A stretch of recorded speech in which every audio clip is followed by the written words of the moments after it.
My name is Mark Anthony Dubose Jr. I was born July 4th, 1986.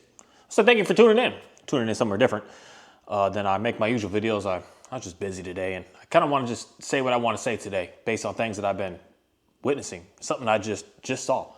And it really got me thinking a lot about this dog stuff. And this dog stuff in the sense of, said dog training stuff that I've always been a part of. And then me always asking myself, and a question I would want everyone else to ask is, what are you actually looking for? What do you actually want? For me, I think the one thing that terrified me at first, not with, so I had a dog before, but this dog here, my border collie, I never ran into this issue because he doesn't meet people, he doesn't meet dogs. If he's out off the property, he's in a vehicle. If he gets out of the vehicle, it's to go to the bathroom and to come back in. I don't walk him down the streets. I don't walk him the trails. I don't worry if the dog is said reactive towards other dogs, if he barks at dogs. He's never done it. He doesn't do it in the van, so I just would assume that he just doesn't do that. But I never really cared because I didn't care because he's not a dog that I needed to take somewhere. If I lived in an apartment, again, I wouldn't have that dog if I lived anywhere different than where I live right now. I had him specifically do what I need him to do. But some people get those dogs, or like border collies, Aussies, and all these dogs, and you don't have animals for them to work. You don't have that. So my, say, fear with that dog was none, zero. I didn't have anything to worry about with him.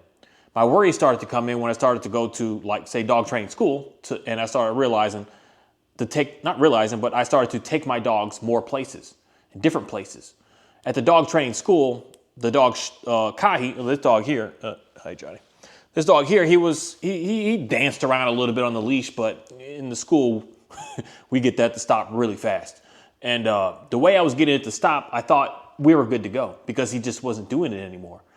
But then I realized when I brought him here to the home, he started to become a real hot mess. He looked good in public. I mean, the dude that's one thing that anyone that went to school with me that saw this dog, Johnny is a nice dog. He's like the nicest, calmest, chillest, most respectful, just a chill dog. Calm dog. Nobody saw this dog barking. Nobody saw this dog like high energy, active. He's just mellow as mellow can be. That's the way he looked based on, I could say, is the control that he was under. And I thought that things were good because at that time I put him in the kennel and I came out and did work with him and I put him in the kennel and I didn't even like live with the dude. He was at a facility from my house here, 35, 40 minutes away. So we didn't really interact. There's something that I noticed about what my goals are. And my goals started to change when I started to realize the reality. I could make something look good in a sense, but it wasn't good behind closed doors. And the reality is, this dog here, the day that I even met him, he could jump. He a big dog, but I let him jump every day because this was fascinating that he respects my fences today when he never used to, ever. He was always breaking out of everything. But I could put him behind a 4-foot fence today that, me being lazy some days, I don't want to walk all the way around to like let him get out. I just say, come here, Johnny. And the dude would jump right over these fences. But he only does it when I tell him to today. And I learned something about that right away real fast. He was only working in sense of that control that I had on him. When he had his prong collar on, the dude, again, he looked perfect. But when I took it off, this dog couldn't be in the house. And I was always nervous with him. I was always nervous around people because he's always just jumping and acting a fool. He looked nothing like what he looked at the school, the training facility, I say. He was nothing of this. He was complete opposite when I took him from training facility to home. And I started to get into a dilemma of, I'm actually nervous of my dog. What would he do to another dog? Because when he would see other dogs, he looked a little hostile. Like just me being, say, more inexperienced, not really knowing much, but to anyone else that will see him, like, this dude is hostile towards dogs. He's got this huge, the word I want to use here, which isn't the correct one, but it's the easiest to say it. He's got this dominance, but it's not out of natural selection. It's out of him having to do it to put the other thing into fear, in my opinion, because he was actually scared. So he had to get that one up on. So when he was always on that one up on, I was always scared, I could never bring this dog around dogs. I could never bring this dog around people. And then I ran into that same situation, identical situation with my Shepherd Kahi. That the day that I met him, I knew him after I was already working dogs a little bit more. I was a little more experienced. And when I finally decided, I'm just going to adopt this dog. I want to bring this dog to my world. And I brought him out to the trails. This dude was just barking and going crazy at everybody. everything. And it was scary because this boy, he's intense. Johnny, when he barks, this little thing. But Kahi, when he barks, it's intense. It's scary. I don't care who you are, who you think you are. When this dog gets to growling, showing teeth, and barking at you in your face, you're scared. You're nervous of what's going to happen. So that nervousness transferred to me being nervous. My dog wants to eat people. My dog wants to eat other dogs. And then I went down the route of, once I got past me being as scared of him as I was in the beginning, I started to go the same route, e-collar, prong collar. And he was, say, really good with that e-collar on. He out in public, he looked like a professional. He looked really nice. But I still had the biggest problem that always just made me scared is he may recall perfectly now with this collar on. He may avoid all of the dogs and avoid people. But what if, this was something that used to terrify me. What if somebody just reaches their hand out while we're walking past and they just give him a pet? I can't stop people from doing that. I could put the collar on him that says, do not pet, stay away from my dog, danger, danger, my dog may bite. People still want to touch the dog. It just is what it is. And then when they can see the dog that appears to be calm, they're like, I want to touch that dog. And they'll just do it without you even asking. And then the worst case scenario was for me was like an off-leash dog that just runs up to my dog. So at this time, that guy, he got bit many times, unfortunately. He said many people touch him and he would get the growling and showing teeth and he would have this like flip out. And of course I'm nervous. So like, get your hand out of there because he about to puncture that hand. And whose fault is it? Is it them for touching the dog just without asking or whatever? Or is it my fault because I got a dog that's in public that is a potential danger? Who's at fault? In my mind, I'm at fault. I don't care if you touch my stuff or not. It shouldn't be acting like this is the way I looked at it. So I was terrified all the time, everywhere, everything I did with this dog. Something happened to me because at that time, for sure, he could never play with, like even my own dogs. He's never allowed to play with my dogs. He's never allowed to be around people. He's completely isolated, completely shut up, just get out of the world. You come out, you function, you ignore the whole world and you go away. And I was living in fear. I was living in fear every single day. Every single day, every single time I'll take that dog out. I'm walking knowing today something's going to happen because many things always did happen. People would try to pet him and he would just show teeth and growl at them. People would be like, oh, okay, well, you're not the dog. And he never bit anybody. He never even snapped at nobody. But he definitely, if you kept that hand there 2 seconds longer, I don't know. And with other dogs, it was always a sketchy, just crazy experience. But I was able to dance around the world because I could put him in that heel, Kahi heel. He could break that heel, tap on that e-collar, bam, he's stuck. So he learned you stay on that heel position and you don't look, you don't move, you don't flinch, you don't bark, you don't growl, you don't eyeball, you don't nothing. So I was able to like get around the world, but I was scared. I was always in that what if. Even though my dog was set in position, what if? Because it happened many times. He's in position, but another dog just came running up on my dog. I could say, that's inappropriate. That's not right. But I don't live in a perfect world where everything is in order. I live in a world where it's chaos and stuff just happens. And I can't just predict what's going to happen. Random stuff happens. Random things come to me. I've had a time that a deer dang near ran us over once because we were just walking. I think we're on a run on that one. And it's running across the path and it's just right in my face. Like I could have got blown down right there by that animal. And I can't control that. It just randomness happens. I can't control someone to say, hey, keep your dog on a leash. Keep your dog, forget even on the leash. The dog's on a leash. And this has happened to me. I don't even know how many times that the dog just pulls through the leash, rips it out of the owner's hand, and the dog is gone. I don't care if you got a leash on or not. It's just stuff happens. And I was always scared of that. But something happened. Something's changed. Something just crazy. Like, I have to get video to just prove what I'm saying right now. Because I know a lot of people are in the same sense as me. My dog is going to eat your dog. My dog's going to eat another person. And that's just what's in my dog to do because that's what you see. You see your dog at the end of the leash and you see it just mouth open and doing this crazy stuff. I've been in that same thing. And this past year is the year that I don't want to say a whole year at this moment yet, but pretty close to a year. Not pretty much a year is when I really just decided I'm not doing nothing that I used to do. Nothing that I used to do. And I made it a goal to say to myself, I want to get this dog to be able to be like, it may not have been right thinking for me, but I want it to be like my Dalmatian here. She's real social. She's just cool to meet dogs and meet people. She doesn't really let everybody touch her, but she's cool to at least walk up to everybody. She's not nervous. She's not like there's no potential that she's going to snap, growl. She does nothing. She sees 100% of dogs, and she knows how to handle herself. Sometimes she needs to like take that. I'm running the game right now. Let's play. There's other times that she's like, hey, buddy, you got the game. Like, I'll just follow the leader. She's so universal with just adapting to the situation that she's in. And I was looking at my shepherd like, I want him to be just like that. I might have been putting too much out there, just too much of thinking like, that's her. Let her be her. And he's just a dog that can never be around people, never be around dogs. It is what it is. But I said to myself, that just can't be true. That can't be true. Dogs can't just be by themselves. They thrive off of being with others. They learn off of just being able to interact with each other. There's no way that I just have a dog that is just so solo dolo that it just lives on its own and it's fine. He can't be fine. There must be something in him that's lacking because he's not able to meet and intermingle with other stuff. Like literally anything, people and dogs. I mean, even animals. I mean, I don't know what it is.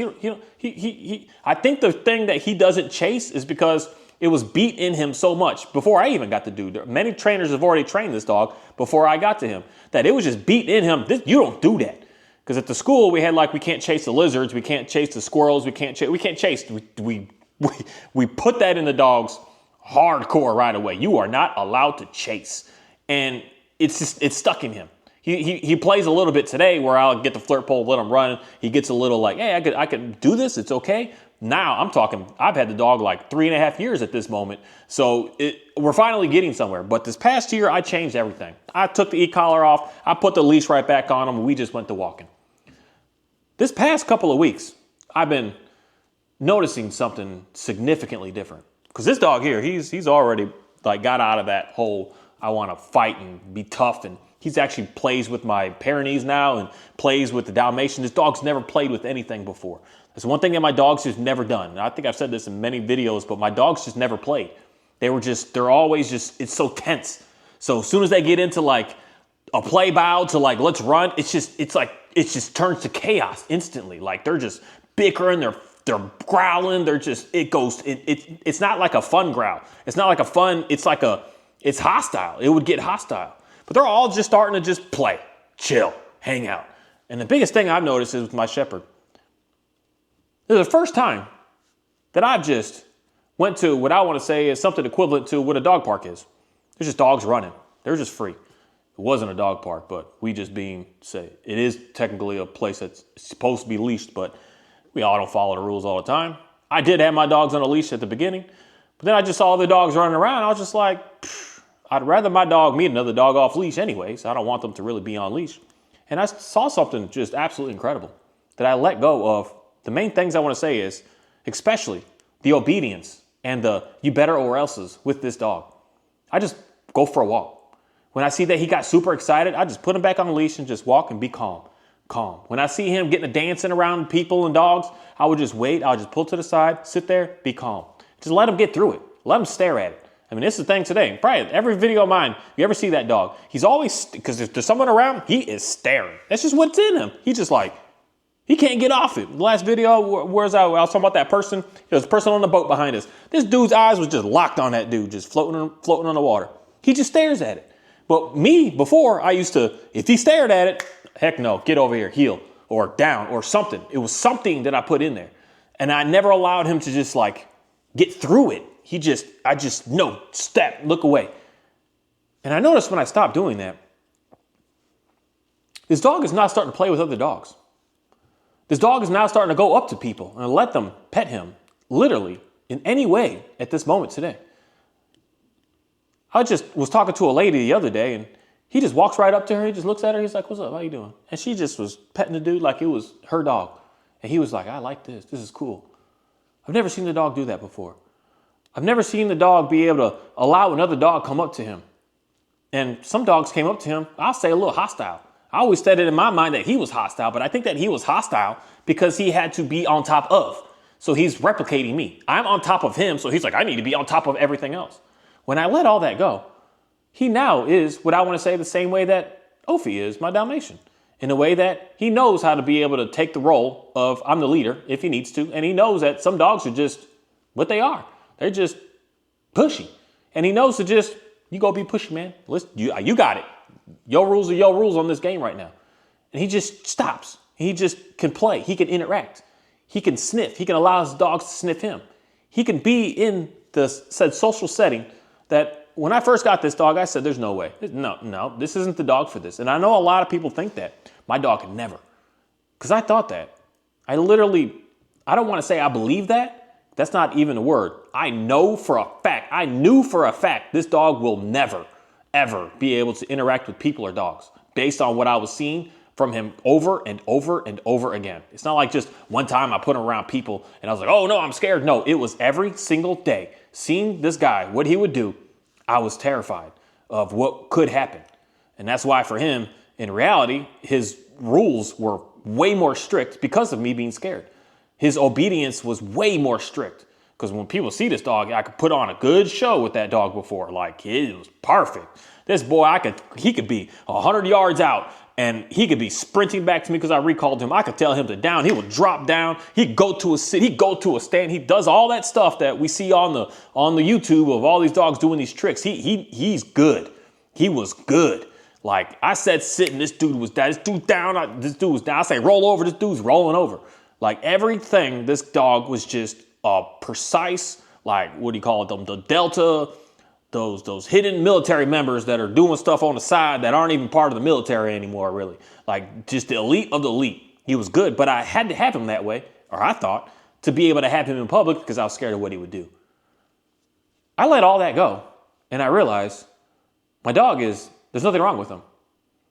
There's nothing wrong with him. There was something wrong with me. I was reading the situation all wrong. I was reading the situation of him not being able to get through, but I want to say his issues on his own. I never gave him a chance. If he was scared, I never gave him a chance to run away. If he was scared, I never even give him a chance to even fight. I never gave him a chance to do anything. I never gave him a chance to just be able to figure out what's best for him to be able to do in this situation. I never gave him a chance to just be able to look at what scared him, look at what overexcited him. I just forced him away of everything all the time. And now that I don't do that, I see a dog that is able to handle himself in any situation the way that I believe every and any single dog is able to, not every. There's going to be that 1 or 2%. I don't even want to put it like that. That 0.1, 0.2% dog, that's something wrong. But we can see that right away that there's something wrong, neurological, or something is just weird with the dog. We can see that right away. You're not going to have a 5-year-old dog that all of a sudden it's just, it could, nope. Let me take that back. Rare circumstances, rare things, rare stuff happens. Very rare things happen. That a dog is just, it's crazy. it's just, I don't want to use that word, but it's crazy. It's just something's wrong with it. But as far as the absolute majority of them, I think that we're counting them off short because we're scared of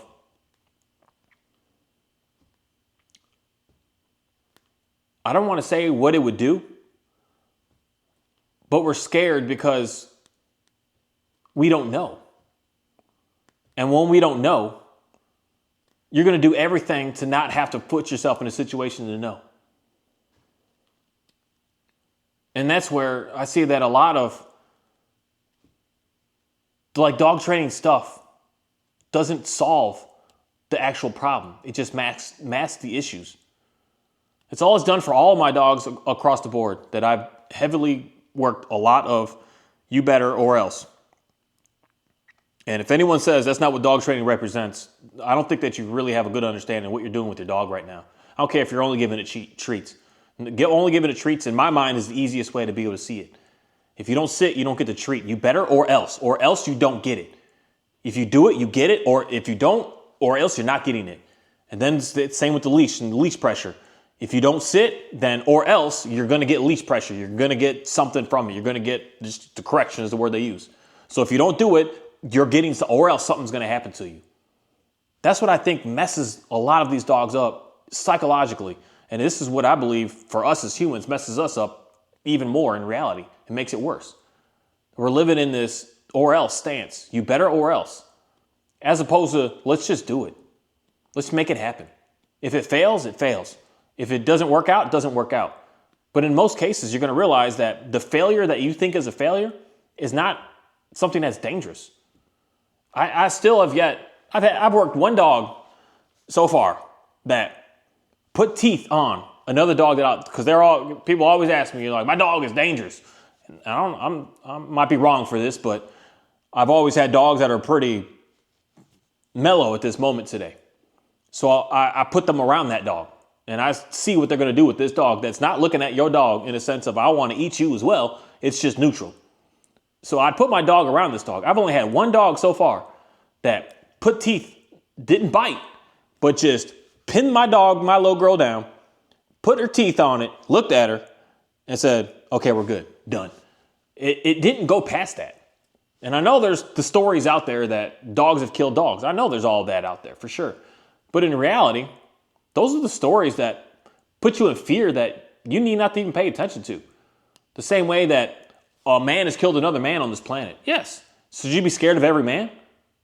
Does that make sense? But that's how we look at it with the dogs. Because that happened over there, now I need to be scared of mine. There's just one thing that I just noticed that is so comforting, to be able to relax and know that my dog is capable of being able to be around people and dogs, and there's no intent to harm anything out here. All my dog was doing was just trying to, for one, just get out of the scenario. And if I allow him to be able to get out of the scenario, at some point he's going to say, I don't really need to run away no more. I could just stay here. And it may turn into, I don't need to run away, but now I need to fight. But most cases it's going to go straight to, actually, I just want to get neutral by being able to be in it, to realize there's nothing wrong here. There's nothing bad here. I was always so scared. Always so nervous. Because it's something that I just see people do that doesn't make sense. Someone could take my shepherd, for instance, that I see as crazy. Someone could have picked him up 3 years ago and just saw fun, happy, chill, no back history of him. Because unfortunately, I knew his back history. His back history was wild. No back history of him. And just taking him and just went to the dog park and just said, hey, buddy, let's go for a run, and let him loose and see what would happen. I can never guarantee, but I'm going to put a high percentage of a guarantee that a dog would have been perfectly fine. The dog would have had no issues at all. If something would have happened, he would have walked away or ran away. He would have just got out of the way. Because in reality, in my experience with my dog personally, he's never bit another dog, but dogs would bite him. And why would they bite him? Because he's stuck on the leash with me. He never had a chance to be able to get away. And a worst case scenario with me, he had no wiggle room. He had to be in that heel. So a dog will come up to him and just nip his ear, nip his butt, nip something on him. They'll always just keep nipping, but he never did nothing. He never did anything to a single dog. He's never bit a single person being in the presence of me. He's never even attempted to. He showed teeth at a couple people, but once he did that, the people backed off and he would just stand there like, oh, okay, we're good. But he's never like tried to, I want to go and attack something. And unfortunately, a lot of people perceive your dog as being that, and it's not that. It's only doing that because it can't run away. When it has a chance to run away, it has a chance to be able to realize everything is okay. It has a chance to be able to go through those feelings, all that craziness inside, to realize like, oh, everything is fine. There's nothing to worry about here. But the more that you never even allow them to go through that, the more that you're making it worse, in my opinion.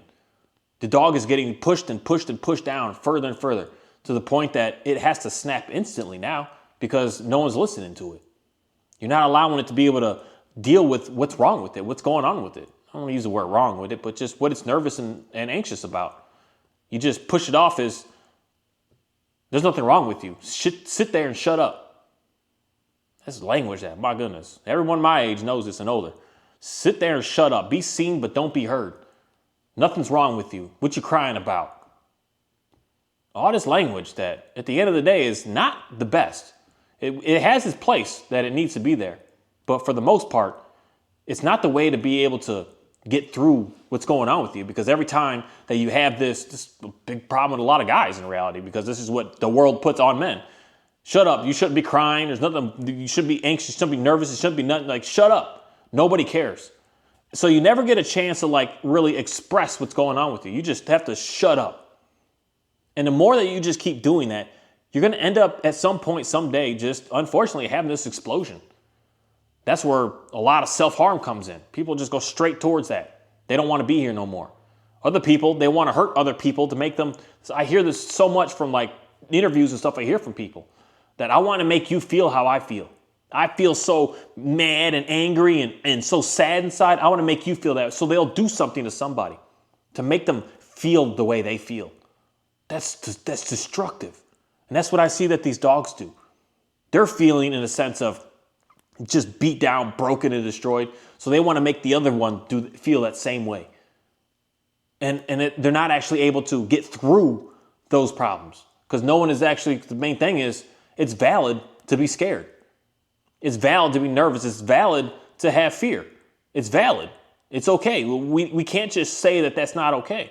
It's there. It's okay to have all that. But it comes at a time that you say, you can't be scared. You shouldn't be scared. What are you scared of? You may not be thinking that, but the techniques and the practices that you're doing is stating that. Especially when it comes down to the animals. My goodness, if you're doing this to the children, this is going to get real hostile. You're raising up a child that's going to be destructive because they're going to have no outlet to be able to deal with even stress and pressures and complications. They're going to go straight to something of a matter of just extreme chaos because they don't know how to cope. They don't know how to deal. And that's something that I've learned when I let go of all of that pressure of you could be in the world but not in it. Your presence can be there, but shut up, don't look at it, don't nothing. Just do what I say every moment. And you, I don't care about you. You got to do what I'm telling you to do. You better look the way I want you to look. It made things really bad. And I let it go. Now I have the dog that it's weird to me. I'm telling you. I got videos talk about this dog years ago of how he could never be around another dog. And this past couple of weeks, I put him in places that I wasn't scared. I wasn't nervous because I've seen him. I see how he is when he sees dogs now. He just looks at them like, sometimes if they're excited, he looks at them today different than any time I've ever seen him. Whereas if a dog was like so-called reactive and barking at him, he would kind of get tense and like, I want to fight. But he's changed in realizing that dog isn't barking in the sense of I want to fight. The dog is barking in the sense of I rarely run into a dog that is barking that wants to eat my dog's face off. They're barking and getting crazy because they're super excited that they're ready to go just have a burst of a play. That's what I started studying so much with my Dalmatian because I've messed up a few times. That when I had her off leash, when I first got her, is when I had to dial things back again because she was kind of messing up, I guess, for other people, not for me, but for me. That she would see a dog in her face and she would run up and just get face to face with it. Like, hey, what's up? How's it going? And I know for a fact how that dog is with that owner because they always look so terrified that their dog is going to eat my dog's face off. And you know what happens? Every time that she's ever done that, the dog's like, hey, what's up? And then they just stand there so calm. Then I'm like, hey, we good. Because I can see the owners or just the owner that's with the dog, they are terrified. Like, oh my God, my dog is going to hurt your dog or something's going to happen. I don't know what's going to happen. And they just see a pleasant experience. And then I started studying that more and more. That I just don't see dogs that are just trying to hurt, that want to kill something. Because there's something in me that I'm going to say, if you knew your dog was wanting to kill another dog, it wouldn't be in public. I think that something in us knows, but something in us is unsure. And that unsure is what puts us in fear. That unsure is your dog just wants to run and play and have fun. Your dog wants to be able to interact and mingle. Your dog wants to be more social than it is. Your dog is being suppressed right now and it's not able to be a dog. We're forcing them down to be just nothingness. And I don't know how to say that in a easier, kinder way, but we're just beating these dogs down. We're making them submit under control and force, not because it's what's natural. And that's destructive to me. So when I started noticing that, I started seeing, why am I nervous of what's going to happen? Especially, say, in my case, that I've never seen mine, but I've never seen mine like go and attack a dog. I just seen it kind of get hostile when another dog is barking at it. So then lately, that hostilityness, I don't know if that's a word or not, but we're going with that, started to disappear with my shepherd. He started to see other dogs and they'll get all excited. I'll see him get excited, like, let's play. I was like, I'd never seen my dog really look like in the sense that I want to play. Because I stopped speaking to the dude. I stopped doing anything to this dog. When he would see a dog and he see people kind of got easy after like 2 or 3 days in reality when I just said, we're just walking. But it was the dogs, because the dogs are putting the pressure on him. The people are just like on a mission. Most people are kind of actually scared of my dog when they see him. They're just scared of the shepherds. I don't know what it is. It's an interesting experience. But I started noticing him. I stopped saying sit. I stopped saying heel. I stopped saying down. I stopped saying even come here. I just put him on leash and we just walk next to the dogs. Because today, before I used to just put him in a heel, we would walk past the dogs and he would stay in that heel. I stopped all that mess. I just said, buddy, we walking. So I always just hook him on his collar, hook the collar on his neck, and I just get to walking as if he's a brand new dog. I've never done anything with the dog. And he's got more training on how to do it, but he didn't learn any of that. That's the concept of that training and that learning. His training was on point, but his learning was getting worse. His learning was, I need to be scared. And if something does get close to me, I need to react. I need to respond. I need to do something to it. That's what he started learning through my training. That's not what I wanted him to learn. What I wanted to learn is, let's play. Everything's fun, buddy. Meet the dog. The dog's looking at you like it wants to run and play and chase and dig and do whatever. That's how I want y'all to meet. And I started seeing that like about this past month, 2 months. So it's been like 10 months or so since I've just stopped caring about what he does when I see a dog. We just walk past it. If he walks a little bit of ahead, I'm like, okay, if he walks with me, because nowadays he wants to he'll walk to so I got to actually give him a little tug of let's move along. But he's actually like, hey, look, how you doing over there, buddy?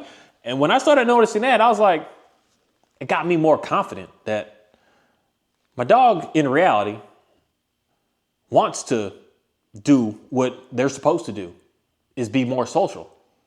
And I was the one, and before me even, and how we work dogs in dog training school is never let a dog meet. That's day one. Never let any dogs meet. No dogs play. No dogs interact. Hey, your dog, and don't allow other dogs keep a stick with you to keep another dog away from your dog. And I'm like, man, that's just what I did. That's the professionals telling me. And for me personally, that wasn't me. That may be somebody, but that's not me. That's not how I am. Me, myself, I don't just go and talk and hang out with people. But if my kids do, I got to put y'all out there to do that. If my dogs want to, I got to let y'all do that. If I don't want to do it, I don't want to do it. Cool. But I'm not going to put me on everything else. Everything else has ways that they want to be and ways they want to go. I want to give them that experience. And I noticed that with him, that he's like, I want to actually engage with other people and dogs. So in that sense, that was the first time that there's dogs all running. And I was like, buddy, just go do what you do. If you don't want to be around them, you just walk away. If you want to be with them, go ahead and get next to them. And I saw something that just could bring a man into an emotional sense. That it's fascinating to be able to see this in what I've been working with. In a sense that this dog was so good and so calm and so chill. One of the dogs was wanting him to buddy, I could see the dog pushing him. It was a little girl shepherd pushing, old girl shepherd pushing him to take control, man. Tell me what to do. Let's get the game going. Then another dog, a big, powerful Malinois that looked at Kai. He was like, buddy, sit down. I'm running the show. And he's like, okay, well, whatever. And it was interesting to see him be able to just interact and engage and know what to do and know how to act. If he got nervous, he would just come to me, worst case scenario. Or he would do what I like that he would do, is just walk away and go sniff something else. Just disengage and just go and do his own stuff. And if the dog was hounding him, I'm going to say that I pretty much can say I know for a fact. There's no facts, but know for a fact that he would be able to say something to that dog to say, hey, buddy, just not right now. I want to go do this. Just please leave me alone. But yeah, worst case, he would come to me so that I could do that for him. But I started to see stuff and I'm noticing things just even at home with my dogs. Because him and Shadow, they've always had conflict. It's always tense. But then I finally just I don't know what happened the other day. Well, I was doing something.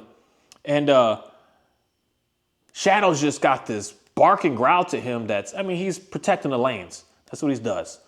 And if anybody tries to come in and mess with his stuff, because he gives issues to my border collie sometimes because he's moving the animals around. Shadow's like, buddy, stop moving my stuff around. Stop putting my stuff in fear. Stop it. So there's always been this little, it's nothing serious, but it's always been just this little I got to watch what's going on right now. What's happening? And I've just been noticing that my Kahi and my Shadow, Like Shadow did walk up on him and told him, and he didn't put him down, but he grabbed up on him and was like, hey, buddy, I'm the man in this place. Stop chasing my stuff. Stop messing with my stuff. He doesn't chase him, but he still eyeballs the animals, and Shadow don't like that. And Kahi just looked back at him like, buddy, we good. Chill. And Shadow got down. They both just stand and stare at each other like, hi, how you doing? All this just beef, I guess, this conflict just disappeared instantly. Because I just said, let's get them together. Let's just do it. Let's see what's going to happen right now. Not based on I just winged it. No, I saw that my dog is willing and wanting to engage. And then I just said, let's go ahead and allow you to be able to do that. And I'm seeing things that are just, they don't make no sense. It's something that someone I talk to does right away. Every time she gets a new dog, she's always fostering dogs and always getting different dogs in. First thing she does is go to the dog park. And I'm like, you don't know this dog. Like, why would you do that? So me, dog trainer brain, that's scary. And she has an extreme great success doing this over and over and over and over and over again. Taking these dogs from people that just give up on the dog, that just don't care about it. That just like, I don't want to say don't care, but they're nervous, they're scared. The dog is doing weird things, but the dog changes hands to someone they knew. And then they allow the dog to be able to be the dog. The dog just turns into something literally almost instantly, overnight. The dog is like, oh, okay, this is cool. It doesn't come down to, oh, I need to get the dog to know how to loose leash walk. No, she's like, let's load the dog in the car. Let's go to the dog park and let the dog go. Instantly. It's amazing. It's amazing to see how how calm and everything. I don't know how to explain it. It's an interesting thing of me knowing don't ever do that. There's all this fear you put in. There's all these dog trainers that used to do that, and then they start to become dog trainers. Like, I'll never go to a park again. But they've never had any issues. They've never had any issues at the parks, though. It's weird. It's weird how that is. It's weird, again, that concept that one man has murdered another man in life. But I'm not going to be scared of them all. I just can't. I can't run away from them all. There's going to be that story of that dog that did something to that dog. But that's not every day, all the time. And someone that's paying attention to your animal, you're going to be able to help and figure out to be able to get away from that right away. You go somewhere and you see a dog is just hounding your dog, you're going to say, hey, whoa, the vibe ain't right now. I got to get out of this. I got to go do something different. But yeah, if you just throw your dog out there, just get on your phone and don't pay no attention, don't know what's going on, something could probably happen. And that's why you need to be aware. You need to pay attention to what's happening up front. And then you can turn your back later when your dog has a good understanding of like basically a great positive level of trust with you. Because when mine get nervous, that's my cat, he does that instantly. He gets nervous, he's on my side. He's like, look, oh, he smothers me. He's like all up on top of me. And the dude will even start like jumping on me a little bit. He's like, I got to get out of here. And I've worked him through that extra jumping and put the collar on and just say, just stay here, buddy. And once he stopped doing all this dancing and all this crazy stuff, he started to realize, it's actually not that scary. It's not that bad. I've been seeing incredible things with my dogs. Because at this moment now, I go for walks and I'm not nervous, scared, sketched about anything anymore. About what could happen, what may happen. Something always could happen on this planet. Something always could just be, anything can happen.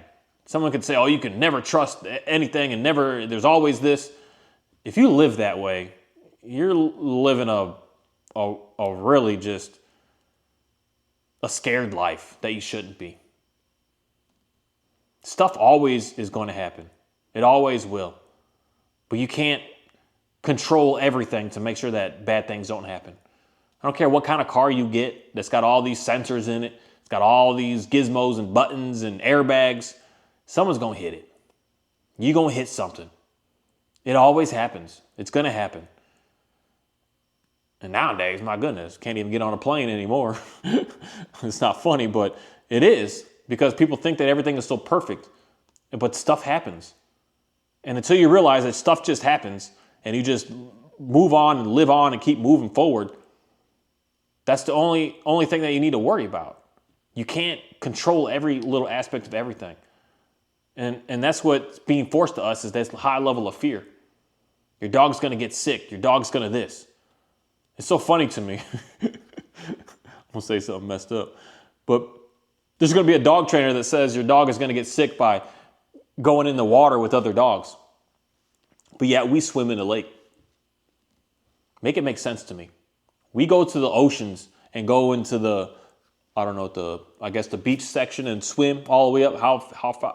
I just couldn't. I'm not a water person myself, so swimming in the ocean is already a no-go. It's crazy to me.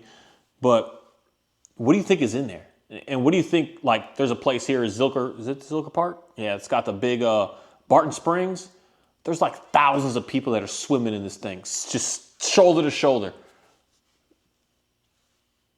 But it's not acceptable to allow your dog to be able to be in a water or be in a pond or be in anything with another dog. It's going to get sick. But we as humans do that all day, all the time. And we don't ever question it. Make it make sense to me. Make it make sense that every time I go to the store, somebody could shoot the place up. Am I not going to go to the store anymore? Am I not going to get in my vehicle anymore? Because every single day there's a fatal car accident every day. Every day. Hundreds of people, I believe, in our nation alone pass away from car accidents. Am I not going to drive no more? Make it make sense. How much would you be hindering your life by not being able to drive on these roads if that's what you need? I mean, you live here in Texas, you got to drive. We don't have public transport. We ain't got nothing. Everything is like far away. I already live a little further away, but even if you live in town, you got to drive. Imagine how much your life would be so hindered if you kept that level of, I got to stay in fear because if I get in that vehicle, I'm going to die. I can't be around them because if I'm close to one could hit me if I'm on the sidewalk. That's what we do to the dog. And that's so devastating in reality. Thank you. Ophi, you want to come say hi? You want to come say hi?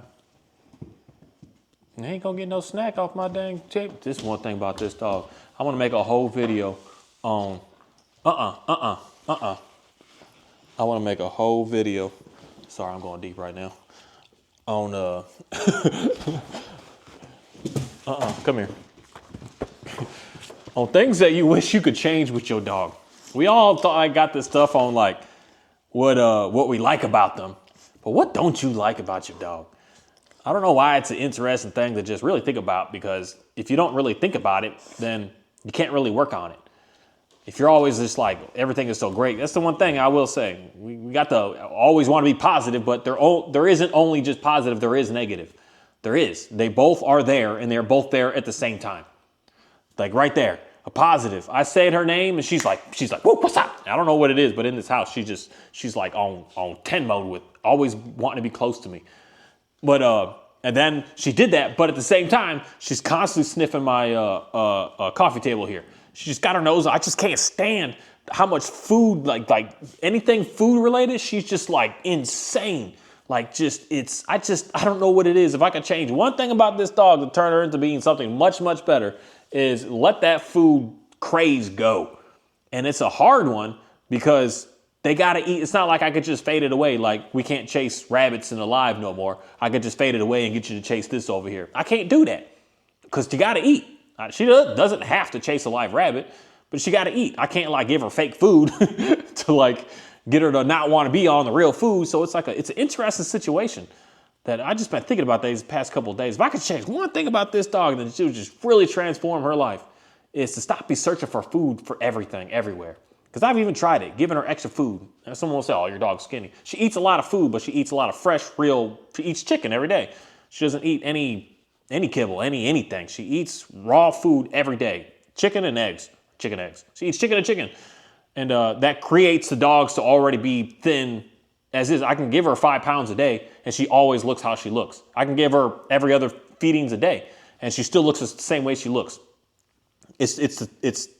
The body is able to accept what it needs. But I've given her like more and more and more to see like, would you stop? I could give this girl, because I've given her a whole 10-pound rabbit, and she ate the whole thing, thinking, there's no way. But she had this stomach on her that's just like, that can't be right. But she would, if I gave her another 10-pounder, she would just go through it until she literally would probably rupture something and then probably have internal bleeding and probably hurt herself. That's how much food crazed she is. I don't care how much I give her. She just keeps going and going and going. If I dropped a 50-pound bag of food, this girl would probably bloat it out and probably just spaced out. And if she doesn't die from it, she's going to have an upset stomach for days and days because she just will eat. Just eat and eat and eat and eat. I wish that could just go away. And I've been trying to feed her the chicken and all that to like satisfy her, but there's something in this dog that is just like, food is just, it's insane. It's just absolutely insane. Where my other dogs are like, they're okay. They don't care. Like Johnny, he just don't care. I can have anything in the house. I got like I've been making some beef jerky. So I got little bits and pieces right there. I can leave the house and Johnny will just leave it there. I can't even turn my back. And this girl's already like, what's up? I mean, even just coming from there to here, from that side of the couch to the side of the couch, she's instantly like, let me get in on that right there. And I'm like, my goodness, like her food drive is just, it's just as much as her craze for chasing squirrels and rabbits. But since I got her to chase fake stuff, I'm trying to figure out, maybe I could get some fake food or something. I don't know. Maybe I could make some water, some frozen Jell-O water. Some Jell-O. There we go. Not Jell-O, because that's got sugar and nastiness. But some way to make water be in a way that it's a solid without it being ice. If I can find that in between. If I can like trick her brain a little bit of like, just drinking a whole bunch of water, but it's not food, but it's got to do something. But that's one thing that dog trainer would love, on the sense of, oh, that drive for that dog for food, we get it to do anything. Yeah. But then you're going to end up with a cycle on your hands that's just going to constantly be so pushy, so begging. I would never imagine what this dog would be like in someone's home that would just had 5 jars of food everywhere and just giving them treats all the time. This dog would be the worst dog on the planet. It would start going crazy. It would start pushing you around to the point that it'll probably be one of those dogs. I'm working with a dog that guarded the kitchen because his food and his snacks were in there. And anybody that would go in the kitchen, it would bite their ankles. This dog would probably do something just like that because it's just the food craze is intense. And some people think that that's a good thing in a dog. In my mind, it's a destructive trait.